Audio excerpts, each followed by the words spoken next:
الحمد للہ وکفى وسلام علی عباده الذین اصطفى۔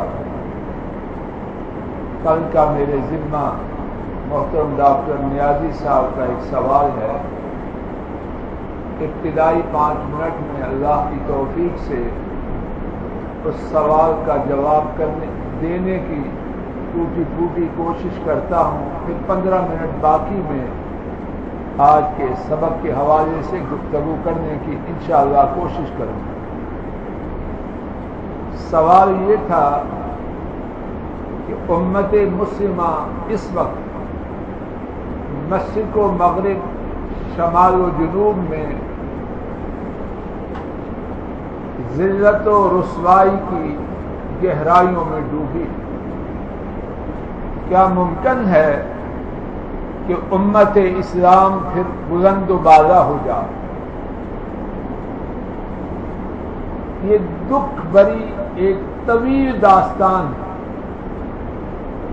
اور جس پر جتنا زیادہ روئیں وہ کم۔ اختصار سے میں اس سوال کا جواب فاروق اعظم رضی اللہ تعالی عنہ ان کے بیان کی روشنی میں دینے کی کوشش کرتا ہوں۔ ہجرت کے 16ویں سال اللہ کریم نے بیت المقدس اہل اسلام کے لیے سرنگو فرمایا۔ نصرانیوں نے، وہاں کے عیسائیوں نے بیت المقدس کی چابیاں دینے کے لیے یہ شرط لگائی کہ مسلمانوں کے امیر خود آئیں تو پھر ہم بیت المقدس کی چابیاں انہیں دیں گے۔ فاروق اعظم کو لکھا گیا۔ فاروق اعظم ایک اونٹنی پہ سوار روانہ ہوئے، اور وہ سواری کیسے تھی، ان کی سادگی کا کیا عالم تھا، وہ بجائے خود ایک مستقل موضوع۔ بیت المقدس کے قریب پہنچے، حضرت ابو عبیدہ اسلامی فوجوں کے کمانڈر ان چیف، وہ دیگر مسلمان اور عیسائی بیت المقدس سے باہر امیر المؤمنین کے استقبال کے لیے کھڑے ہیں۔ امیر المؤمنین فاروق اعظم اور استقبال کے لیے آنے والوں کے درمیان ایک نالہ ہے۔ فاروق اعظم ایک اونٹنی پہ سوار ہے۔ آج کی زمان میں ان کا ساز و سامان، ان کے بریف کیس، ان کے سوٹ کیس وہ ایک گٹھری ہے، ایک پوٹری ہے جو اونٹنی کے اوپر پڑی ہوئی۔ فاروق اعظم جب تشریف لا رہے ہیں تو اس وقت وہ پیدل ہیں۔ اب نالہ ہے، فاروق اعظم جیسی تیسی جوتی تھی وہ اتار کے بغل میں رکھتے ہیں، نالے کو عبور کرتے ہیں، اور سامنے اسلامی لشکر اور عیسائی یہ منظر دیکھ رہے ہیں کہ مسلمانوں کے امیر، جن کے ہاتھ میں آج بیت المقدس کی چابیاں دینا ہے، وہ ننگے پاؤں اپنی جوتی اپنی بغلوں میں دبائے نالے کو عبور کر کے آ رہے ہیں۔ نالہ عبور کرتے ہیں۔ ابو عبیدہ بڑی شان والے پریشان ہیں کہ کیا ہو گیا۔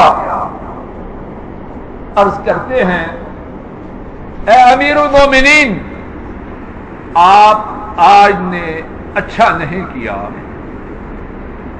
آج آپ نے ہماری آج کی زبان میں ہمارا امیج وہ ڈیمیج کر دیا۔ یہ کہ آپ نے کیا؟ امیر المومنین اتنے بڑے نام والے جو کہ بغل میں لیے ہوئے نالا عبور کر کے آ رہے ہیں، آپ نے اچھا نہیں کیا۔ امیر المومنین رضی اللہ تعالی عنہ زور سے ابو عبیدہ کی چھاتی پہ تھپڑ مارتے زور سے اور فرماتے ہیں کاش ابو عبیدہ تو نے جو بات کہی ہے تو نہ کہتا، کوئی اور کہتا تو میرے لیے آسان تھی، تیرا کہنا مجھ پہ بہت گراں ہے۔ اور پھر فرمایا ان کنتم اضل الناس واقل الناس واحقر الناس، ابو عبیدہ اپنی اصل کو بھول رہے ہو، تم وہ ہو کہ سارے روئے زمین کے لوگوں میں سب سے زیادہ ذلیل تھے، احقر الناس سارے لوگوں میں سب سے زیادہ حقیر تھے، اقل الناس روئے زمین پر تمہاری آبادی سب سے تھوڑی تھی۔ پھر کیا ہوا؟ فَأَعَزَّكُمُ اللَّهُ بِالْإِسْلَامِ، اللہ نے اسلام کے ساتھ تمہیں عزت دی۔ اور اس کے بعد کیا فرمایا؟ فَمَهْمَا تَطْلُبُ الْعِزَّ بِغَيْرِ الْإِسْلَامِ أَذَلَّكُمُ اللَّهُ۔ سن، جب بھی تم نے اسلام کے علاوہ کسی اور چیز سے عزت کو پانا چاہا، اللہ تمہیں دوبارہ ذلیل کر دے گا۔ نیازی صاحب کے سوال کا جواب، امت کی بلندی، امت کی عزت، امت کی بالادستی اسلام سے ہے، اور اسلام نام ہے کتاب و سنت کا۔ سلف صالحین نے، حضرات صحابہ نے کتاب و سنت کو مضبوطی سے تھاما، اللہ نے بلندیوں پر فائز کیا۔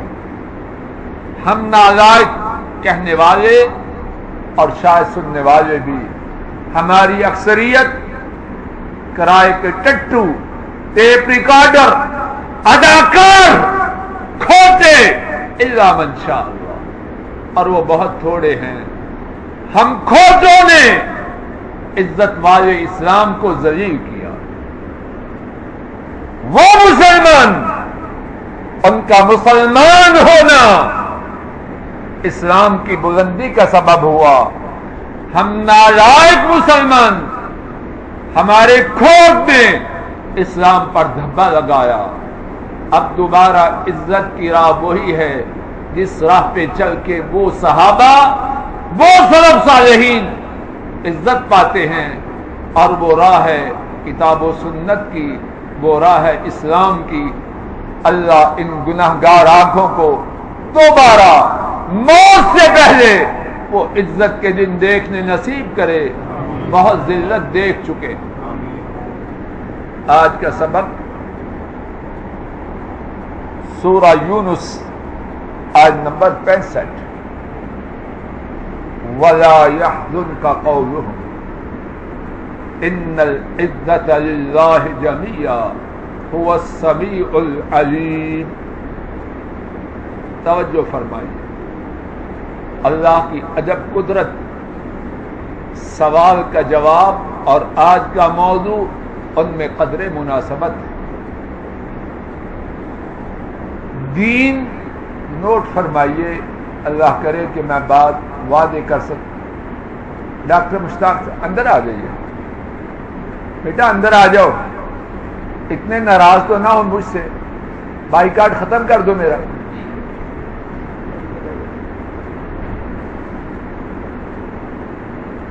الیاس بابا کی ہے دن پتر اینا ناراض ہیں؟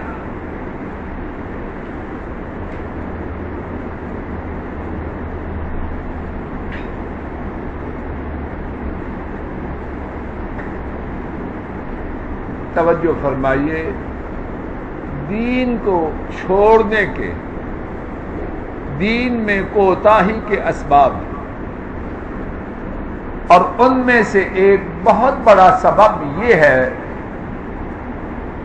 کہ ہم میں سے بہت سے کہتے ہیں دین پہ چلے ڈی گریڈ ہو جائے، دین پہ چلے معاشرے میں نا کٹ جائے گی، دین پہ چلے لوگ کہیں گے ملوانا ملوانی، رشتے نہیں ہوں گے، بیٹیاں گھروں میں بیٹھی رہ جائیں گی، بیٹے کوئی بیوی نہیں دے گا، کاروبار نہیں چلے گا، معاشرے میں رسوا ہو جائیں گے۔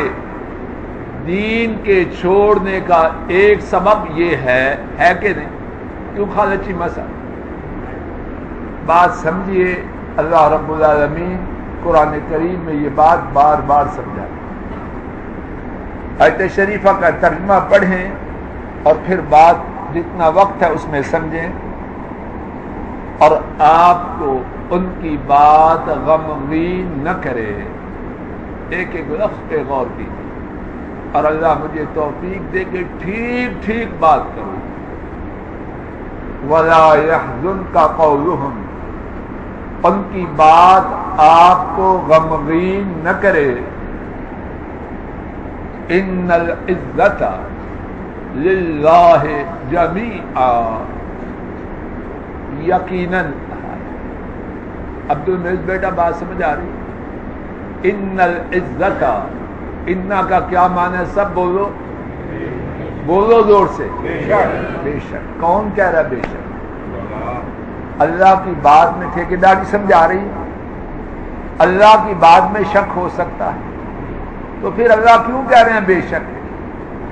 تاکہ میرے اندر جو کھوٹ ہے اس بات پر یقین کرنے میں رکاوٹ نہ بن سکے۔ یقیناً ان العزہ، عزہ نہیں فرمایا العزہ، ہر قسم کی عزت، یقیناً ہر قسم کی عزت للہ، اللہ کے لیے۔ پھر کیا فرمایا؟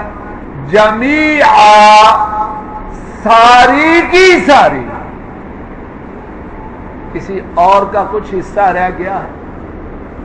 سسرال والوں کا، سمدہیوں کا، سینئرز کا، باس کا، فیلوز کا، کولیگز کا، برادری کا، کنبے کا، خاون کا، بیوی کا، سالیوں کا، بہنوئیوں کا، دامادوں کا، کسی کا نام تو ہے۔ ہم نے کہاں سے یہ بت بنا رکھے؟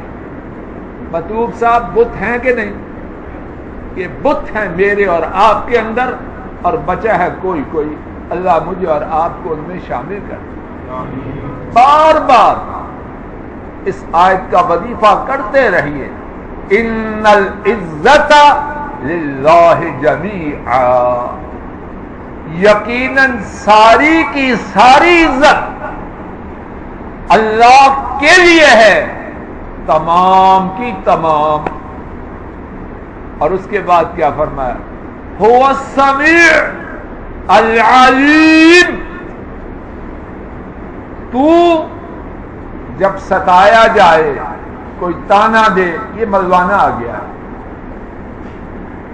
اس نے سلوار اونچی کی ہے، یہ کسی نالے سے گزر رہا ہے، اس بیٹی نے حجاب کیا ہے، اس نے خیمہ پہنا ہے۔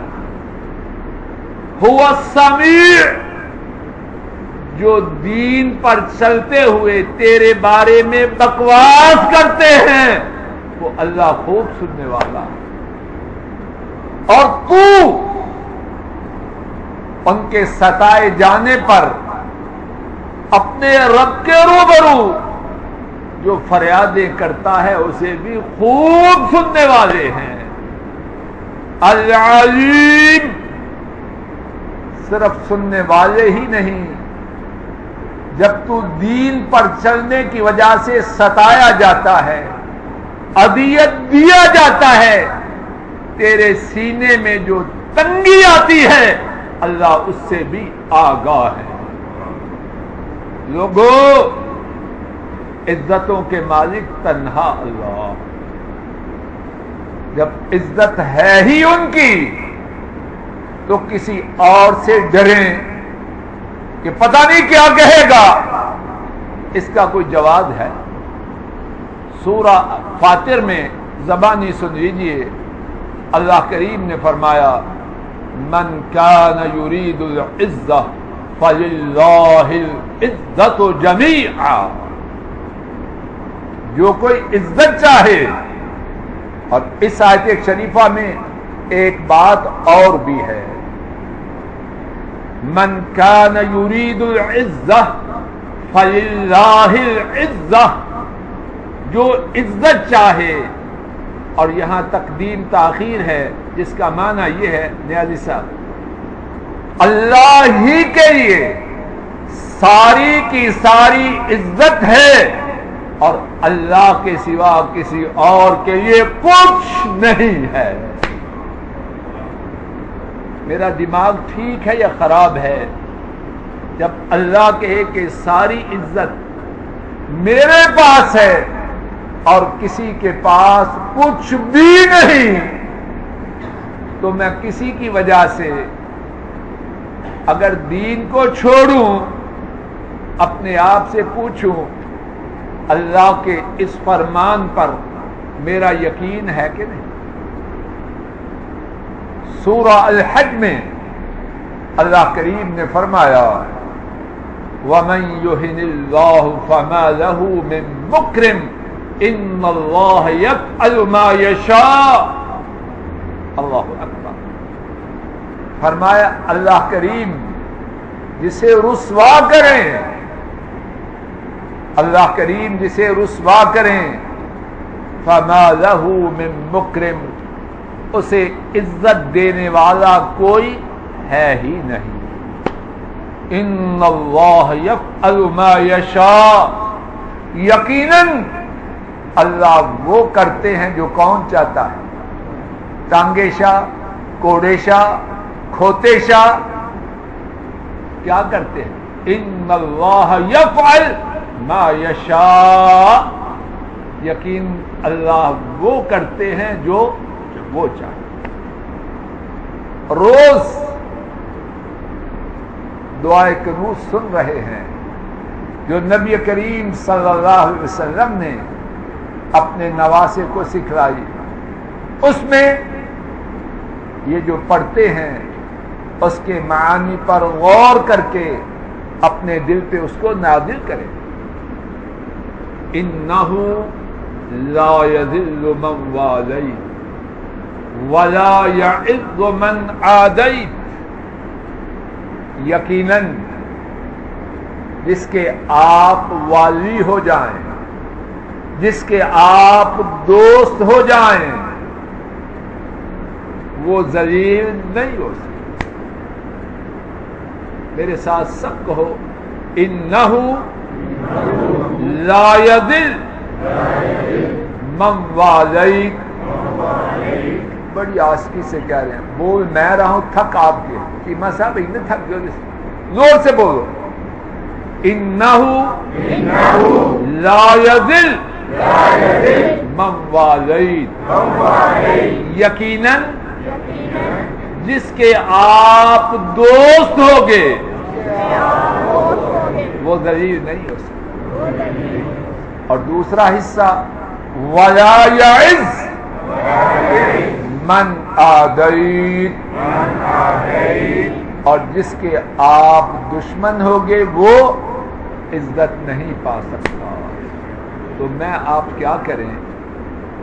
ان کے دوست بن جائیں، ان کے دشمن نہ بنیں۔ اور ان کے دوست کیسے بنیں گے؟ ان کی نافرمانی کر کے یا ان کی فرما برداری کر کے۔ آج یہ سبق لے کے جائیں، اور سب سے پہلے میں فضل الہی کہ انشاءاللہ الرحمن جو ہو چکا سو ہو چکا، یہ عزم کریں اور اللہ سے سوال بھی کریں یا اللہ سابقہ غلطیاں معاف کر دیں، اب جتنے سانس باقی ہیں اس طرح گزارنے کی توفیق دینا کہ آپ کا دوست بن جاؤں، دنیا میں بھی عزت پاؤں اور آخرت میں بھی بلند و بالا ہو جاؤں۔ وآخر دعوانا ان الحمد للہ رب العالمین۔ دو باتیں عرض کرنا چاہتا ہوں، میرے ساتھ توجہ فرمائیے۔ پہلی بات یہ ہے کہ افسوس ہوا کہ کل ہمارا ایک بیٹا زخمی ہو گیا۔ کچھ ساتھی بچوں کی شرارتوں کی وجہ سے خفا ہوتے ہیں، ایسے نہ کیجیے۔ میں آپ جا رہے ہیں سفید بالوں والے، مسجد کے اصل باشندے یہ ہمارے بچے ہیں، انہیں بری نگاہوں سے میں آپ نہ دیکھیں۔ شرارتیں کرتے ہیں، گھروں میں بھی کرتے ہیں، تو کیا گھروں سے بچوں کو نکال دیتے ہیں؟ ایسے نہ کیجیے۔ ہاں، ہر والد کوشش کرے، ہر ماں کوشش کرے کہ اپنے بچوں کو نماز میں تراویح میں اپنے ساتھ رکھیں، لیکن میں آپ یاد رکھیں بچہ اور شرارت دونوں لازم ملزوم ہیں۔ مصیبت یہ ہے کہ جو میری عمر کے بزرگ بن جاتے ہیں وہ ایسے ہیں جیسے جبرائیل علیہ السلام کے خاندان سے۔ بچے ہر گھر میں ہیں، شرارتیں کے شیخ قاسم دفعہ اتنا غصہ نہیں ہے، نہ بھی غضب۔ بچے، میں والدین کو تاکیداً ادباً عرض کر رہا ہوں، اپنے بچوں کو قابو میں کریں، اپنے ساتھ نماز میں کھڑا کریں، دھیان رکھیں، اور اس کے ساتھ جو بچوں کی شرارتیں ہم اس کو خندہ پیشانی سے خوشی سے قبول کریں۔ دوسری گزارش یہ ہے کہ انشاءاللہ کل خطبہ جمعہ کا موضوع ہے مصیبتوں میں پھنسے ہوئے لوگ کیا کریں۔ مصیبتوں میں پھنسے ہوئے لوگ کیا کریں؟